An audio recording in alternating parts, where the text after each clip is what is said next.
का तनाव है। आपकी सैलरी पिछले 5 साल में मात्र 37% बढ़ी है और खाने की थाली की कीमत 71% बढ़ गई है। 5 साल में जो भी मिला सब महंगाई निगल गई।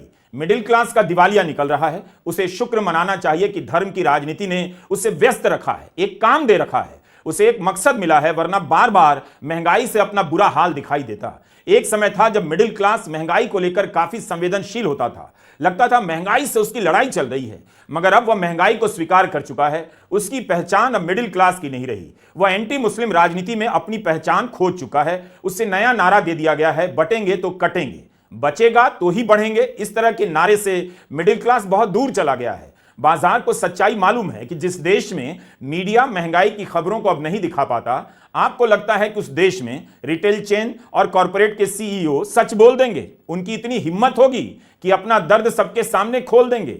अब कॉर्पोरेट वाले बोलते भी नहीं, उनकी भी हालत बहुत खराब है। 10 साल हो गए उन्हें बोले हुए। कोई बोलता भी है तो बाकी सब चुप हो जाते, उसके साथ सुर में सुर नहीं मिलाते हैं। 23 अक्टूबर के कुछ अखबारों में यह खबर छपी है। उपभोक्ता सामान बनाने वाली कंपनी नेस्ले के चीफ ने कहा है, एफएमसीजी उत्पादों की बिक्री घट रही है क्योंकि मिडिल क्लास का आकार सिकुड़ रहा है। नेस्ले के मुख्य प्रबंध निदेशक सुरेश नारायणन का बयान है कि बहुत दिनों तक उपभोग में 3 से 4% की वृद्धि नहीं चल सकती। यह देश की अर्थव्यवस्था के लिए अच्छा नहीं होगा। नेस्ले इंडिया उपभोक्ता उत्पाद बनाती है। 2016 से 2022 तक इस कंपनी ने 6 से 7% की विकास दर देखा, लेकिन इस साल की 2-3 तिमाहियों में यह काफी कम है। दूसरी तिमाही में 1.5% से भी कम हो चुका है। इसी संदर्भ में मार्च 2024 का सुरेश नारायणन का यह बयान देखिए।